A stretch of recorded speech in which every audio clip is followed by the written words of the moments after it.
Hello and welcome to Comedy in a Nutshell, the podcast where I ask the people in comedy about what comedy means to them. This is a profession that requires no specific education, qualification or certification. And if laughter is indeed the best medicine, these people have no medical training. Except the doctors. There are a lot of doctors.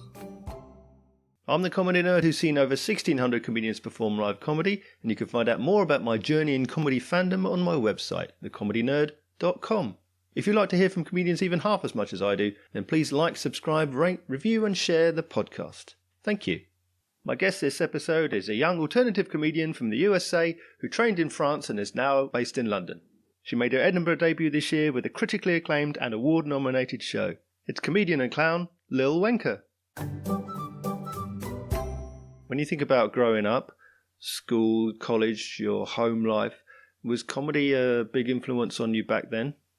Yeah, so it's funny actually. I grew up extraordinarily shy, which it always is really surprising because as people say, I'm very chatty. Charlie Ralph, who does Big Head Comedy, is like, that's probably the biggest characteristic of you is you're just so chatty. But yeah, I was really shy growing up, like kind of painfully awkward and painfully shy. I just was very, very, very quiet. My parents always say once I turned 8, then I started talking, but really any family event, any sort of school function, I dreaded. I really, really, really didn't like socializing that much. It was just so shy. And then something, I don't know, I got a little tiny bit older and I found my feet a little bit more. And then I started loving chatting with people. But I feel like I really found the comedy aspect of it and the comedy voice from my uncle Gary. He's my mom is the youngest of 8, and he's one of her older brothers, and he is the funniest man I've ever met. I mean, he is so funny. He works as a hairdresser. And so when I was a little kid, I would go and get my hair cut from him. And I was really shy, but he would always make me laugh. And then he'd be talking to the other clients and cutting their hair and making jokes. And it was just so lovely. And he always showed me episodes from The Simpsons and my mom wouldn't let me watch because it was too inappropriate and all these YouTube videos and all of these things. He has this huge knowledge of any sort of comedy. He loves SNL. He loves all the old sketches, all of these old kind of really amazing comic forces. Yeah. And so he really kind of would just joke and joke and joke with me. And I suddenly kind of realized how much fun it was to joke back with him. And I feel like that was kind of around the time that I found a little bit more fun just socializing in general. Yeah. And then I kind of get this voice and I feel funny. I feel a little bit more in myself. And so honestly, that's always in my head, the first kind of taste of comedy. My dad is quite funny. He doesn't really know it. He has a very dry sense of humor, but he's also very funny and very supportive of that sort of thing as well. He writes this annual Christmas letter. It's like this jokey, he doesn't do anything that creative day to day in his normal life, but for some reason he has this like 200 people get this Christmas letter that he writes, and he has all these ongoing jokes. And so I have funny people around me, but really I think it's my Uncle Gary who sort of said, you are funny and we're going to joke together. And this is the way that we are going to build our relationship. And then from there, it was just, I realized that I kind of have a naturally goofy sense of humor. And, you know, on sports teams and in the classroom and stuff, I felt just a little bit more goofy. But it's funny, I was very serious growing up. I was very like, I want to go to a really good university and I want to study a lot. And where I'm from, Minnesota, it's a lovely place, but people don't really come or go. Like I have almost 30 cousins and most of them live in Minnesota. It's really a community, family friendly centered place. And so, I was really, to me, I was like, I have to go and get great grades because I want to, you know, leave Minnesota and go to a university that's somewhere outside of there. Just leave this place and then maybe come back to it one day. But I had this really kind of serious drive to use academic things as the way to push me into a different path for my life. Obviously, then it turned into clowning, so we don't know quite how that happened. But for ages, it was really like, I'm going to become a lawyer and I'm going to go to a great university and I'm going to go the academic route. Right. Yeah. Did you have an academic route into comedy? So I did 2 years of university. Mm. And then COVID happened. Yeah. And my first year ever at university, 2019, I had gotten a grant to go and work at the Edinburgh Fringe Festival because I had auditioned basically for the sketch comedy group my first week at university, and I ended up getting in. Now I know that sketch comedy is like a big thing in university, but I grew up in it like we didn't have extracurriculars in my high school. It was very small towny. Like we I don't know, I didn't really realize that this comedy was such an institutional thing. Like Oxford and Cambridge are these famous universities. I didn't know Mm. what any of that. Yeah. So I kind of stumbled into this comedy thing while I was at uni. And then I went to the Fringe Festival and I got my first taste of alternative comedy. I saw my first clown show, John Luke Roberts, Mm. stand-up comedy, clown, mime stuff. I saw Stamptown for the first time. I saw all these performers. Um, and so then it kind of became something that had been implanted in my mind, but I was still doing my studies, had another year of school, Mm. and then COVID happened, Yeah. and I sort of was at a loss. I didn't know what I wanted to do. I didn't want to go to class online. Um, and so I was living all the time. It's a crazy story. I was living on a dairy farm, um, milking cows to pay in exchange for a room to sleep in. And I just was like, you know what? I've always wanted to go to this clown school. Maybe if I send in an application, there's some way I can get a visa. Yeah. Um, so I'm living on this dairy farm and I get this phone call from this French woman who's at the embassy in New York, and she tells me, "Oh, your visa's ready. You can come and pick it up." And so then I go and I pick up my visa, and then in a week I'm from the dairy farm into this tiny town in France, and it's this crazy whirlwind where now the next year of my life is going to clown school when I'm supposed to be like taking my junior year classes at uni and getting ready for, my thesis and all these things. Yeah. So it's a really big flip in this kind of crazy accident in this whole global pandemic. But yeah, that's how I did that. And then after clown school, I went back and I finished my last 2 years of my degree. Yeah. So it's this weird sandwich of like academic things and then clown school and then finishing my academic degree to then leave that to go and be a clown again. It's been an interesting trajectory. My parents don't know what to do with me. So you're talking about clown school in France. So you're talking about Gaulier. Yeah, yeah. Yeah. So Cecily, who directed Bangtail, went Mhm. to the Coq, but I did the Gaulier route. Yeah. So what was that experience? Was it what you imagined? Yes and no. I mean, it was a really amazing, amazing experience. I think people walk away from that for good or for bad. It's a quite polarizing school, but feeling pretty changed by it. And that's definitely true for me. I mean, I know as I've just done the first big run of my first solo show ever, Mhm. that so much of the way that I perform clown is so informed by the man and the school. I mean, it's just so ingrained into me that that is the kind of training that it is. Mm. Um, and that's to me a really great thing. I think that there is a lot of fun to be had and a lot of fun that the school teaches you to have. And that's something I really have held on to in such a great way. Yeah.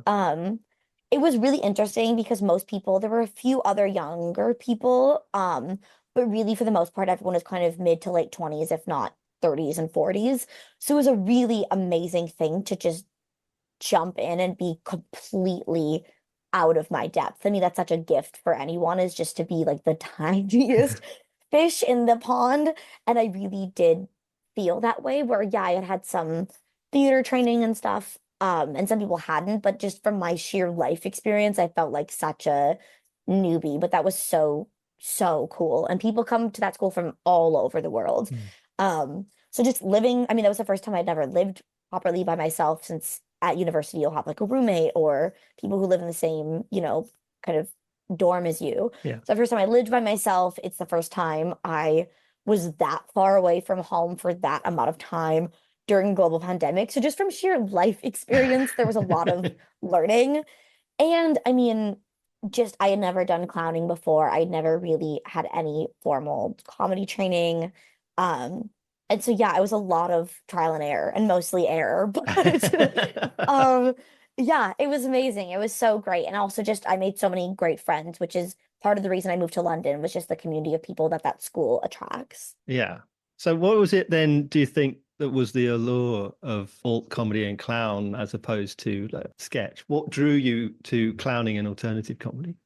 So when I was at the Fringe, that 2019 Fringe, the first Fringe, Yeah. and I saw these alt comedy shows, and I would go and see some of late night, um, the late night stuff at Underbelly or Pleasance, the alt kind of cabarets. Yeah. And you'll see, like I saw some of the early days ideas of I mean, they've been working for ages now, but like before, the Netflix deals and stuff, Yeah. Natalie Palamides and Courtney Peruso, and seeing them be able to just play with each other so freely, and it feels like anything can happen. And this is something I'd always loved comedy. I've always loved um people who have a sense of humor, but just this feeling that if the audience does something, they are going to do something else. The performers really playing with each other, egging each other on. Mm. It just felt like this crazy energy that everyone is kind of contributing to and everyone is a part of. And that sort of unbridled sense of freedom was really amazing to me. And I just thought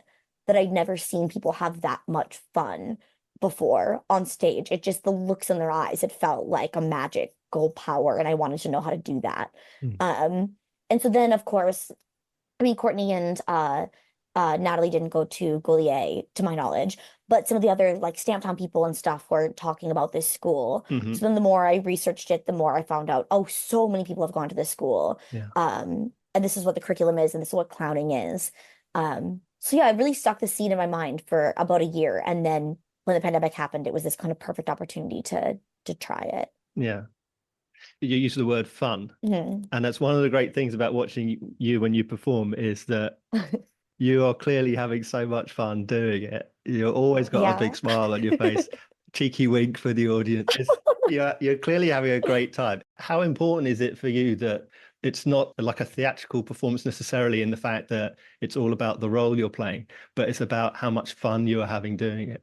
Yeah, I mean, I think that this to me is the big difference with clown is that you just want to see the performer and you want to see them in their own sense of fun. And I think this is what was so exciting to me about those first kind of glimpses into these clown performers I just mentioned. Yeah. Is you see, maybe they're dressed up as a swim instructor or they're dressed up as, I think it was like this one where Natalie was dressed up as a SEAL trainer and Courtney was a SEAL. So we see the costumes, but really we see them and we see their sense of humor. Mm. And so it's this really personal, vulnerable thing.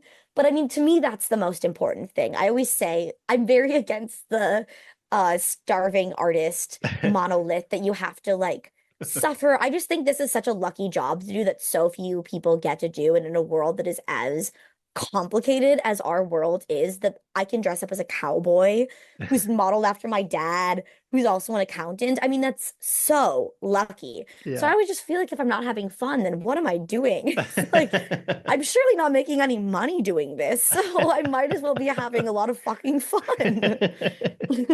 Yeah, and it's nice. Also, I mean, especially with solo performance, doing the show as many times as you do it is exhausting, of course, but this is where, to me, if I'm not having fun, it loses anything that it's going to do to the audience and like keeping it fun for myself. This is what's so nice about the fact that the show is improv and it is I get to actually be surprised by the audience day to day. And it's a little bit easier for me because yes, it's, great to keep myself in it and keep myself fresh with the material, but also the material is just fresh for me. So I'm always having fun because people say crazy stuff and it's really delightful and really charming and surprising.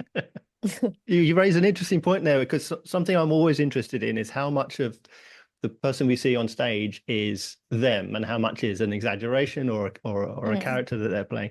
And you mentioned your show Bangtail. In that you are playing a character, but you've just mentioned there yourself, you get to see you, the performer. That's fascinating to me that you're talking about playing a character while being you, whereas actually you're playing somebody else. So how much of you are we seeing? In fact, in that show, there are arguably two characters because Alan and Bangtail couldn't be more different. Yeah. So we're seeing essentially two characters, although they are the same person. But then there's you, and also you've introduced your dad in there. So he's also on the stage. So how much of you are we seeing? This is such a good question. I mean, this comes down to like the big question of what is clown. And I wrote a 60-page thesis about this for university. And I didn't even answer it. I mean, I wrote about uh President Zelensky and his comedy background. This gets really nerdy really fast, but his comedy background where he's playing this character, but actually it's himself, and then he gets elected to become the president.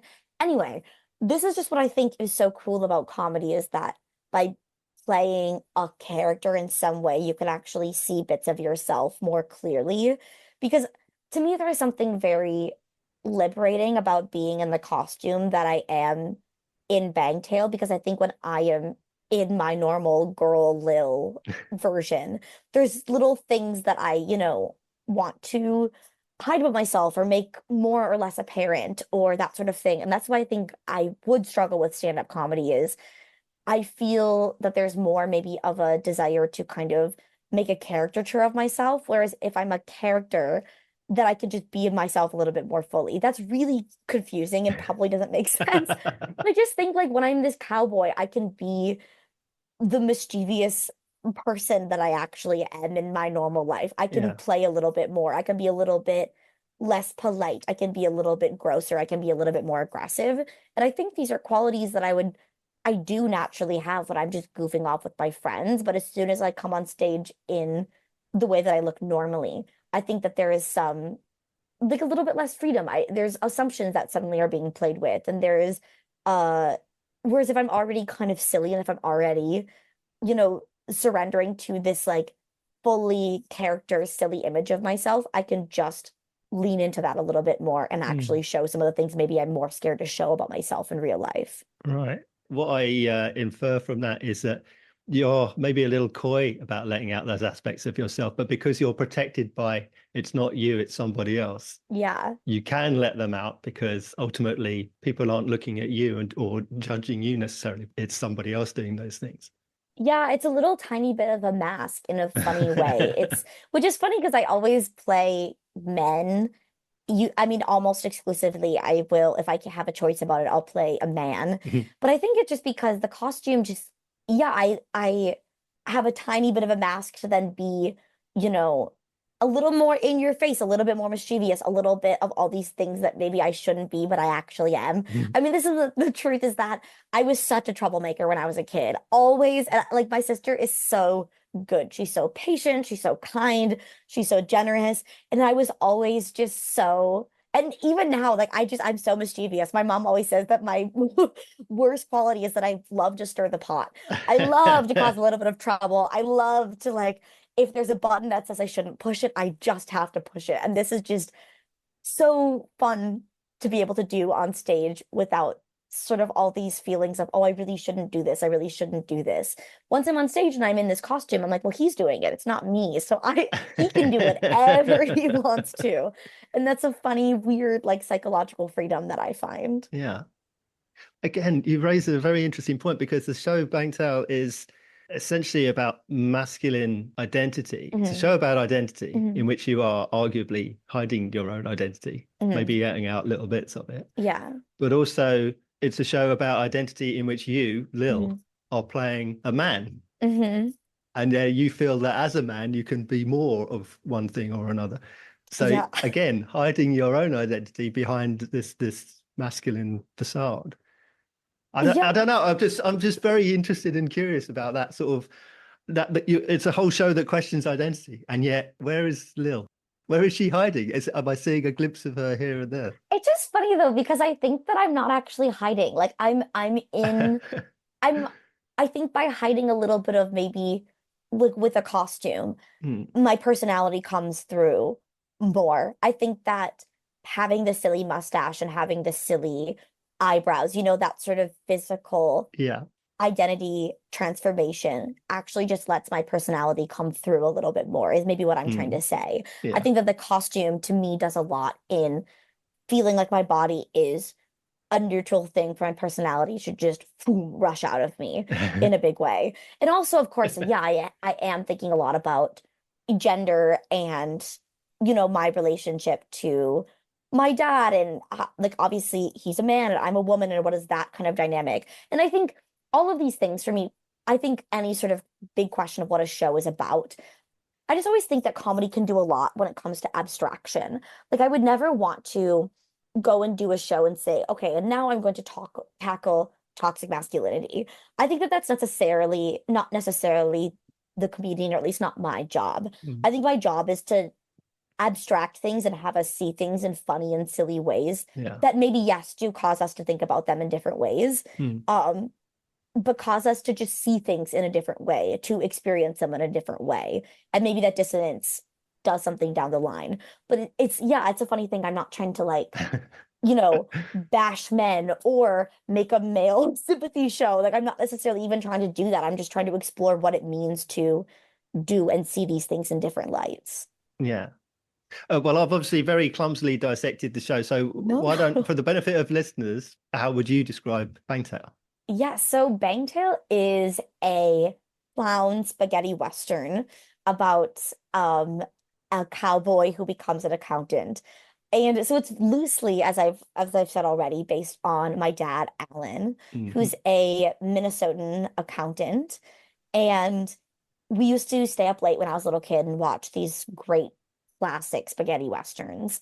Um, he also just has great taste in music. He loves old country.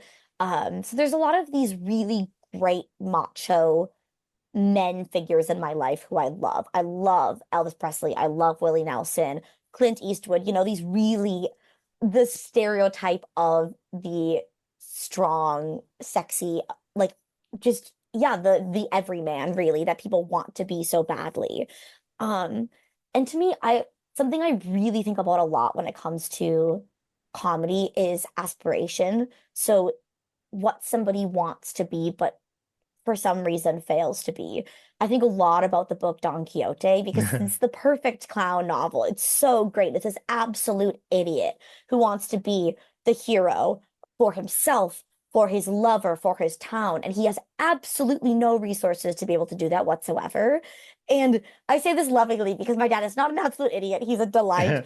But he's never going to be Clint Eastwood. He cries when it's Thanksgiving, and he's the most sentimental man in the entire world. And he's such a committed family man. And these archetypes of masculinity don't hold up with each other. The Clint Eastwood figure with the really great dad. Those are two very different men. Um, and so it's always silly to me that, my dad looks up to these guys so much and loves Elvis so much and loves Clint Eastwood so much. And to me, there's just natural comedy about that aspiration and about that absolute inability to really achieve this goal. Mm. Um, and I also think I wonder a lot about why is that the aspiration? So this is something Cecily and I thought a lot about is, what is the modern man's Wild West? Why do men still want to be this archetype if it's so impossible to live up to when you're living the quote unquote American dream with the wife and two kids? Mm. How do you balance that and still feel fulfilled if you can even do that in the first place? And so that's really where the idea came from. And then I think there's just also a lot of just natural comedy that happens when you take the good old Midwestern accountant and the good old like rootin' tootin' cowboy and putting those two together in the same space and they just absolutely clash. It is bull in a china shop. It is absolutely Yeah. so we thought a lot about just what happens if a cowboy comes into the office and tries to get himself a coffee and sit down at the computer. Um, chaos, obviously. And so there's just a lot of nice tension that then is just good for physical comedy. Yeah. It's funny to think back to we got nominated for Best Variety Show last year, which was so Yes. funny because the show was so in its early stages, but it was such a cool, like very early win and just a little, vote of confidence to think, oh, we're on the right track of something people are enjoying. That's always nice to know. Yeah. That's one of the things I love about Leicester so much is that because it's so early on in the season, Yeah. everything's kind of in flux and all the shows are very early and very embryonic, but the audiences are comedy savvy. They know that. Yeah, So you kind of got freedom to mess around and play a little a bit more hundred and percent. explore ideas before you kind of start setting it in stone. Yeah, definitely. Definitely. It is nice you think about all the little stages of where the show has gone. And even now, Ceci and I just had a little rehearsal for the Soho show and we're changing a few things. So it's never Yeah. done, but it's sweet to think, each festival is kind of a little timestamp. You know, Brighton was one moment, Leicester was one moment, Yeah. Fringe is obviously one moment. But because the Fringe itself is so Yeah. massive, it's kind of easier to get lost in the melee. Oh yeah. But of course, also you're performing every day, whereas at Leicester it's one, maybe two shows. Yeah, exactly. I remember when we got through, I think it was the 13th show, and I texted my dad to be like, oh my God, we're over halfway. And his response was, wow, you have so many left to go. And I'm like, thank you for saying that. God, thank you so much. But yeah, it is. You don't have to preserve your Yeah. energy at Leicester. We took the bus down, did the show, took the bus back all in one day. Just throw it out there. Very, very fun and silly. Yeah. You brought up Cecily's name, Cecily Nash, a few times there. Yes. We know her from her show Troll, of course. Yes. So, as your director, what did she bring to you? What was the working relationship? Yeah, so she's amazing. And it's funny because so I met her at Fringe last year, which is so funny now to think that we've only known each other a year because she has rapidly become one of my best friends in the entire world. Um, and I moved to London after Fringe last year. I had graduated from university. Mhm. I did a very ridiculous, silly two-person show with my friend David for a very limited run at the Space, which turned out to be a college a cappella venue. We Yeah. were like doing this crazy bouffon dance show. Um, but anyway, I meet Cecily and I moved to London the day Fringe ends. And I sent her a message on Instagram and I asked her if she would ever want to come to a gig I'm doing. I'm interested in working with her. I'd seen Troll and loved it. So yeah, I pitched her the show when we first met up. And I said, this is sort of the idea. I explained what I just explained to you about, you know, my dad and masculinity and Mhm. this sort of thing. And then yeah, from there, I basically it's funny because I had so clearly what the show was going to be. I took out my little Moleskine and I was like, and then at this part he does this, and at this part he does this. Mhm. And of course, none of that is in the show. I mean, the nugget of what the show is the show. Um, but we've changed it so much and so many times. Mhm. And so really she brings so many things. I mean, tons of expertise just in physical comedy. She's an amazing, amazing mover in general. Mhm. She's really amazing at directing clown, which I had never done before in an hour show. I'd never been on stage for an hour by myself. Mhm. But she just also is such a good editor and dramaturg.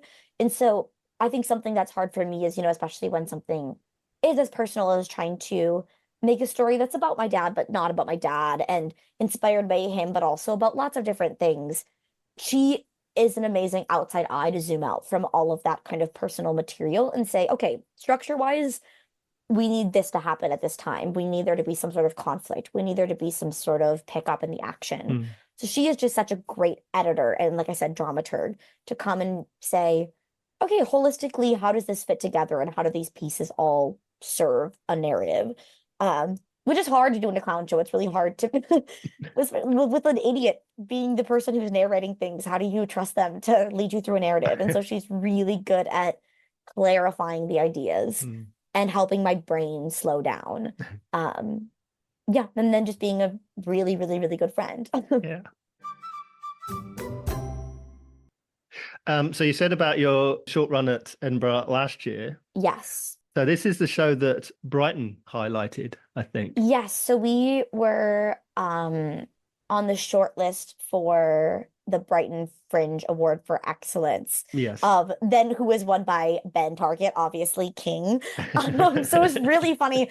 Now I know him, and so it's so funny that we were even like recognized for the same thing because his show is so beautiful and so serious. Mm. And our show was very fun and very chaotic, but it's like these two Wall Street business people hyped up on Coke, and it's also a dance show, and it's also this like crazy show about real people we had met that past summer. So yes, it was, they were very, very lovely and very supportive of it. Mm. But we were like at the award ceremony and the Scotsman is there. It's very, very weird to have that, but very cool too. Yeah.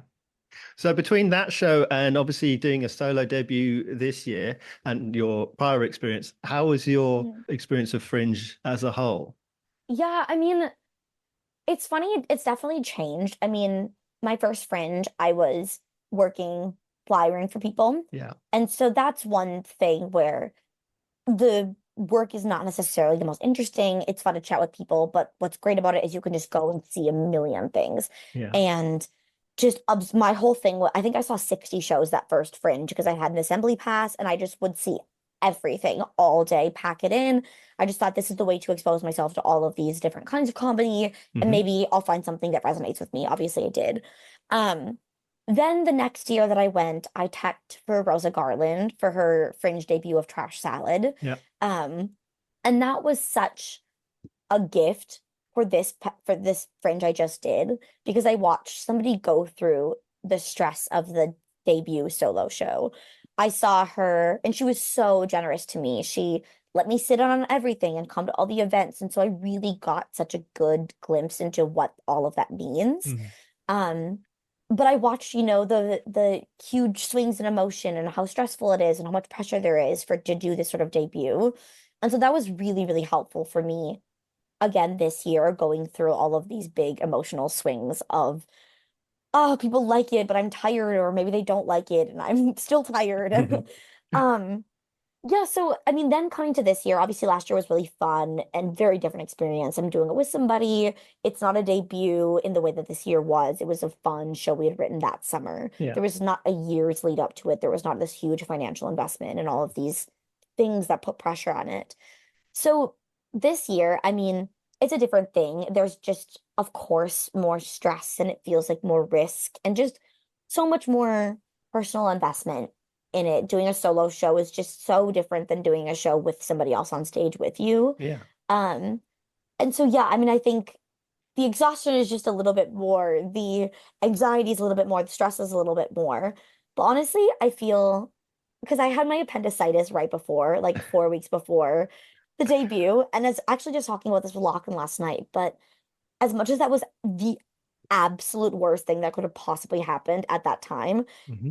it gave me such a little reminder that this is a fun thing that I get to do. And this is, of course, stressful and there is pressure to it, but actually there is this nice, fun show that I like doing. And I was very, very grateful to be well enough to do it. Mm. So that was kind of a nice break for my mind because I was extremely nervous about going up to the festival. And even when I was there, I was still very nervous. And before every show, I would get really anxious. Um, but I had fun and it really reminded me that this again is a thing that I'm choosing to do and get to do, and that's such a lucky thing. Um so yeah, it's stressful. It's it's hard. There's lots of just everyone's on their own path in so many ways, and I had to keep reminding myself, like, even though this is my debut, I've only been doing comedy a year in my life, so I'm learning and I'm here to learn, and that is the priority. To just try to take some of the stress away from it. Because I always want to do the best and I want to push myself as much as I can, but it's like, oh no, but also this is fun and it's going well, so let's just enjoy it, you know? Yeah. It seems such a short time, like you say, you've only been doing comedy for like a year to already debut your own show. I mean, some people build up that show for many, many years without having an interruption like COVID. Yeah. It's Maybe not for you. For me, I would think that would be a very daunting experience. definitely, I think, well, it's funny, like I said, I mean, I have not been part of the sort of comedy culture in the way that I think a lot of people have, just because I haven't been around it for that long. So I think when I first got to London, I thought, oh, well, naturally, this is the thing is I do a fringe show for next year, not knowing that people take years and years and years to do their big debut, to, build up and even just gig and do the 2 years of work in progress before they do it. I didn't know that that is something that you did. Obviously, I found that out as the year progressed, but I also think a big thing for me is I really want, so I'm on a visa right now, but that will expire next year. And so to me, the clearest way to extend my visa, gets a little jargony, but basically I'm on one kind of visa. I Mm. need to change to have an artist visa. Yeah. And the way to do that is to get reviews and to get transfers. And so I really thought, you know what? I think that if I can do a good friend show and I can accomplish these things, that is going to be the best way for me in the long term to stay in the UK. And so let's pedal the metal, let's go for it, and let's just try to make it happen. And obviously that is a big, big risk.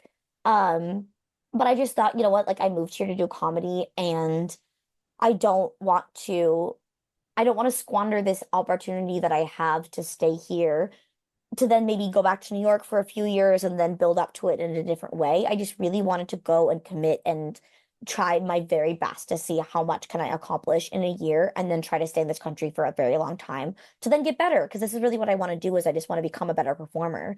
And Mm. so that's to me the most important thing is that I have the career time to be in this place instead of focusing so much on that debut and focusing so much on this being the moment, if that makes sense. Yeah. Yeah.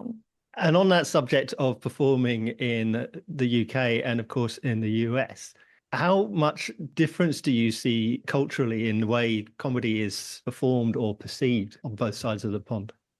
Yeah, I mean, the whole reason I moved to the UK and wanted to stay and have my career here Mm. is because there's just such a hunger for alt comedy here then that just doesn't really exist so much in the US. LA definitely has an amazing clown scene.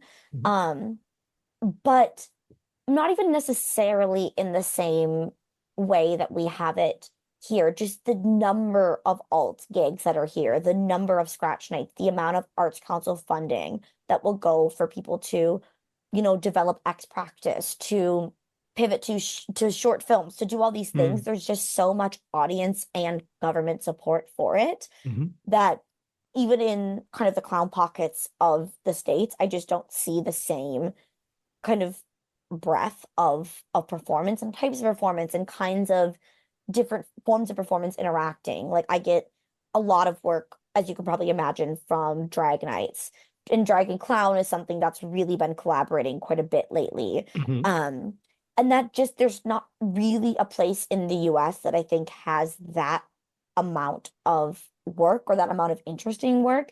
And just from sheer career opportunities. Like I can work all the time here and actually get paid for it. Mm. Um, and New York is a lot more stand-up heavy. Um, and that's not what I do. Um, so it's great. And I know a lot of friends who are smashing it over there, but they're doing just a different form of comedy than I think my skills naturally lie at. Um, yeah, and it's also just nice to be in a country where there's, no guns. So I'm also happy to be here in that capacity as well. So, yeah, but in all seriousness, like I just think people, for some reason, I'm not sure exactly even why, but they're just more down with this weird, silly shit here than they are in the States. And also just a lot more, I think in America, we really like people who are really clever and very talky. We like people who can write a really succinct joke because so many people will write for TV or they'll do their, really tight stand-up gigs and that sort of thing. And Mhm. here it's just, there's a little bit more space. There's a little bit more time and people use their bodies more interestingly. People use forms more interestingly. Um, yeah, but then it's also fun to perform the show over there too because it's, not as expected. People maybe haven't seen, like I brought the show to Minnesota Mhm. and very few of my friends or family had seen like a clown show before. And so Yeah. it's also cool to go and then do the work that I've done here over there because it's maybe not something that they would necessarily have access to or have seen before. Yeah. Has your dad seen it? Yes, yes, he has. So the first time he saw it was, bless him, was with a lot of his friends and family at this lovely tiny little bowling alley theater. So they have this big bowling alley, and then they have this little cute black box cabaret in Minnesota. So I was doing the show in New York and Chicago, and then made a one night show stop there Mhm. because it was my mother's 60th birthday. And so I was like, oh, I can do the show. They'd want to see it. And he is so lovely. My dad always says that he's my biggest fan, which is very, very sweet. Um, and he takes it really well. I mean, he knows because we've talked about it a lot. He's even the person who does the voiceover in the show, so that's his voice. Um, so he's a really, yeah, he's a trooper about it all. And also he knows how much it's inspired by him, but it's taken with so I've taken so many liberties with the Mm. truth of it all. And so there's nothing I feel, because I even think there's some responsibility for myself as well to not represent somebody in a negative light necessarily. And I feel like I'm representing him, but I'm not representing him. And I would never overshare or make something that's too cutting without really considering that before I did it. Hmm. And there's nothing in the show that I think is that doesn't sit right with me. Um, but then actually they came for Fringe as well for just a few days in the beginning. Hmm. And they were so cute. They surprised me. They had made some Bangtail t-shirts and sat in the front row and they're like taking pictures right in the front. And I'm like, okay, I see you. Thank you so much. Very sweet. Um, yeah, but he's been very supportive of it, which is nice. Yeah. What about when you yourself watch comedy? We talked about a number of shows that you've seen that you're excited Mhm. by, inspired by even. So Mhm. what about now? Do you still watch comedy?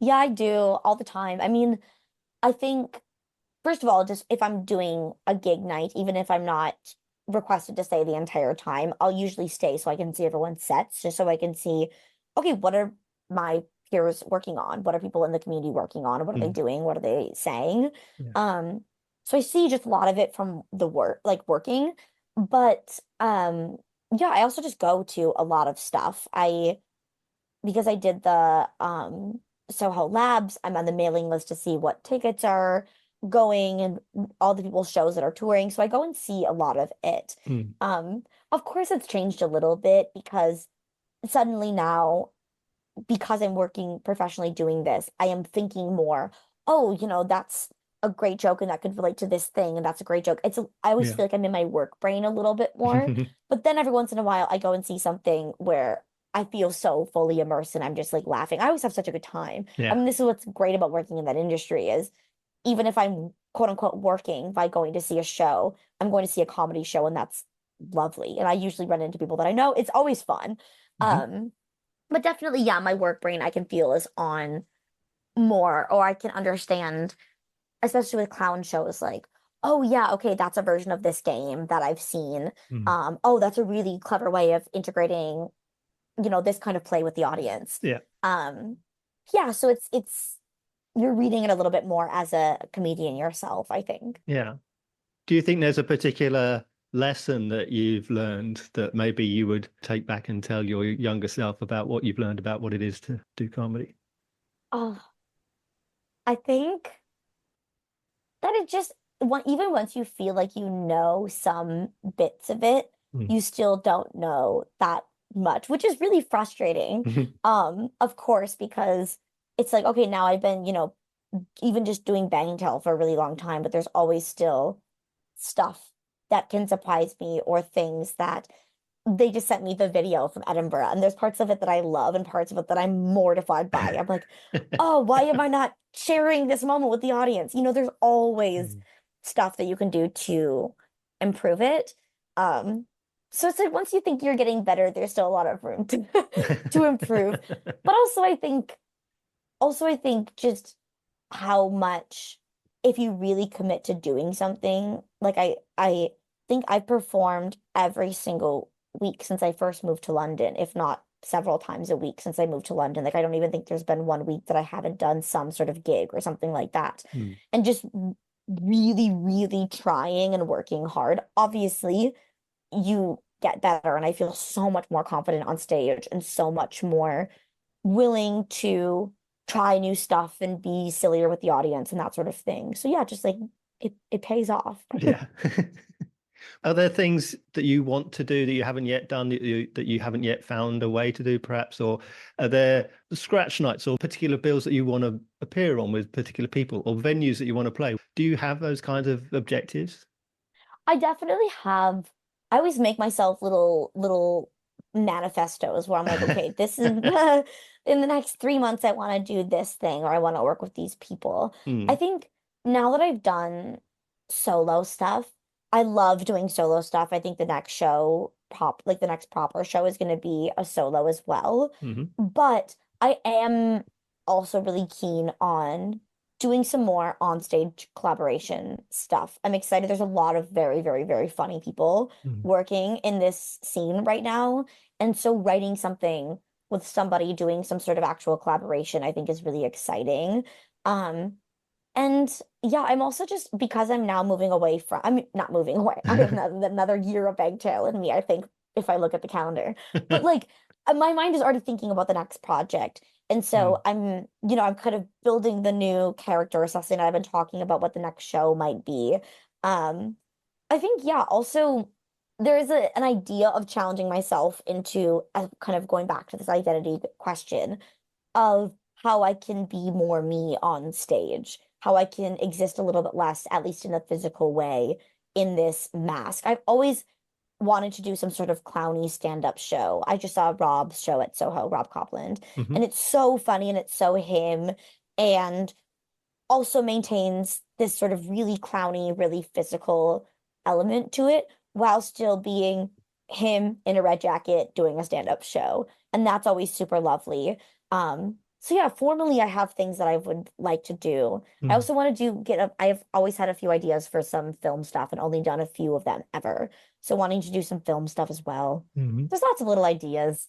I don't know. Maybe I always tell Freddie Hayes that I want to do my big puppetry stint one day. So I have lots of like objectives, but I'm 24. I feel like if I'm lucky, I'll at least do this for another many, many years. Enough time to accomplish at least some of the goals. Yeah. Do you get anxious about performing, particularly if it's something new? Oh, yeah. Yeah. Oh yeah, I get so last week I did I just so basically I went to the dermatologist because I had a little bit of eczema on my finger, Hmm. and she said that you have to put cream on your hands and then wrap them in cling film before you go to bed. And I just thought that was such a funny image. And I thought the only thing that could make that image funnier if they were those little cling film hands were on an old-timey jazz singer, like a sexy male jazz singer. And so I was really obsessed with this idea of this image of this guy in a suit, really suave with his cling film hands. And I just thought that was so funny. So I worked and worked and worked all week to get this ready for this gig. And I was so nervous to perform to like 20 people in a lovely little pub upstairs at this venue in Nunhead for a very very comedy like friendly audience. I was so nervous.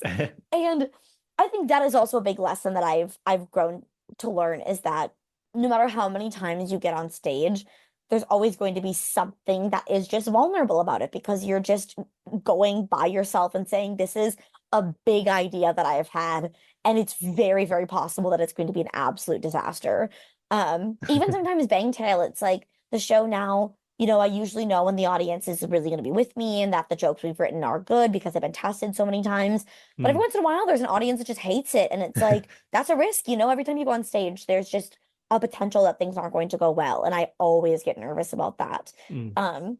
I think I've learned now to be more excited about that because I mean, something they really teach you at Goliath is that if you flop really hard, that's a really good gift. And as much as it feels absolutely terrible, if you play it right, it can be really funny and really lovely. So I Mm. just try to remember that little nugget of hope that I have. Um, but yeah, no, I get really nervous. Even with stuff I know, even with Bangtail, I'll get like I know for Soho, I'm gonna be so nervous. I just how I am. It's just I'm a very like nervous, worry person, and that's just I get very shy. I have that like little girl in me who's still extremely shy, and I feel it come out a lot. Yeah. Oh. So, with that in mind, then, Mhm. what have been your best and worst experiences in comedy so far? Oh, this is a great one of my best experiences was last October, November maybe. Hmm. Mikey and Joe, the lovely boys, were doing their big night. I think it was the first one they had ever done at Moth Club. And the lineup was insane. It was like Nina Conti and Pravanya and all sorts of people who I think are so funny and so lovely. And someone dropped out maybe an hour before the show started, and Mikey called me and was like, "Hey, uh, do you want to do that tonight?" And that was the like by far the biggest gig that had ever been offered to me at that. I mean, it was literally like a month and a half since I had moved to London. I had just started gigging. So that felt like absolutely terrifying. But then I did the gig and it really went well. And I had this first feeling of, you know what, maybe I could be good at this. And maybe I can do things that are scary to me and I can be funny. And Mm. that felt so cool. Um, Nina Conti is also one of the people I saw in 2019, and I had never seen anything like her before, and I thought it was just absolutely amazing. Mm. So sitting in the green room with her, it was like this fluke. Of course, it was not like a reflection of where my career was like taking me, because I was stepping in for somebody, and it was just kind of this by happenstance moment that happened. But it really was, it felt like such a risk to go and play for a sold out, like big room, very cool venue with a material that I did not know that well at all. And then it went well, and I was like, okay, yeah, I can do this. Um, so that was really cool. That was a really cool first little boost of confidence. Mm. And then worst experiences, I mean, I think that there is, I guess there hasn't been anything like necessarily in particular where it's like, oh, that was an awful night. I mean, of course, Mm. there's gigs that you just bomb, or it's just not the right vibe with the audience. Mm. I think, honestly, there's just something about like being a young woman in this industry and not always knowing sometimes why things are offered to you or not, why someone might give you an opportunity or not. And I think the first few months of trying to sort out where people's intentions were, and having some people be really nice and really generous, and some people it becomes a little bit murkier. And I think that is something, unfortunately, that I think a lot of people, a lot of women, a lot of non-men have to deal with in figuring out any sort of industry. But in Mm. an industry that's as kind of loose and unregulated as the alt comedy world, it's just a stress that I think I didn't anticipate feeling. And I've been very fortunate. I've had really nice experiences, Yeah. but I think that there was just something about being confronted with that and just not having expected all of those feelings to come up of, oh, are there ulterior motives here? Or why do you like my act? Or why are you booking me for this thing? Like I said, I've been fortunate, but I think just knowing that that is actually a pretty common experience for a lot of people, Mm. um, it took a little bit of the fun out of it until I realized, you know what, like I have a good head on my shoulders, and I feel like I can sort some of this stuff out. Yeah. But yeah, it spoils a little bit of the fun sometimes when I have to just be a little bit more vigilant than I guess I thought I would have to be. Yeah. Is that something that you've come up to a lot?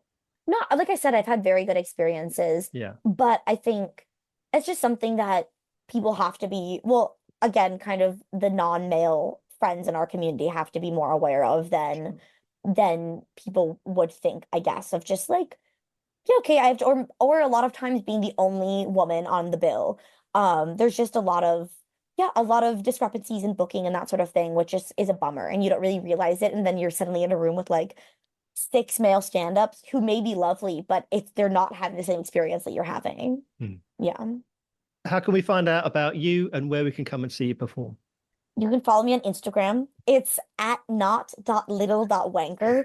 That is named that because everyone always thinks that my name is a fake name, and they think that it's Lil Wenker, which is so funny. I'm like, like I will go over it so many times that people will say, just introduce me as Lil Wenker. And then they always say little for some reason. So Mm. anyway, that's that. So I have that. I have a Twitter that I don't use, so don't follow me there. Um, I yeah, mostly Instagram. I have a website for my theater company called Chekhov's Gum, so it's chekhovsgum.com. Mhm. And we have a mailing list. And yeah, you can come see me at the Toho Theater, 7th, 8th, and 9th of November. Then LA, November 14th. Then San Francisco, November 19th. Then New York City, November 22nd. And then Adelaide Fringe and maybe Melbourne. Let's see. I'm overwhelmed thinking about it. Oh my God. And so my last question, then the question I ask all of my guests, how, Lil, would you sum up comedy in a nutshell? Oh, this is such a hard question. I think it's just seeing normal things in, I always say, what is the dumbest version of this that we can say? And I think it's just seeing normal things in the dumbest, most beautiful way that we could possibly see them and sharing that with the audience. I just think it's so fun to, I mean, this is what observational comedy is, right? Where it's just this thing happened and let me say it. And then by saying it, it's funny somehow. This is what I think clown does really Yeah. well. Yeah, I think it's just seeing something normal and making it a little bit sparkly. Lil, thank you so much. It's been a genuine pleasure. Thank you. Thank you so much, Mark. It was so nice to talk to you.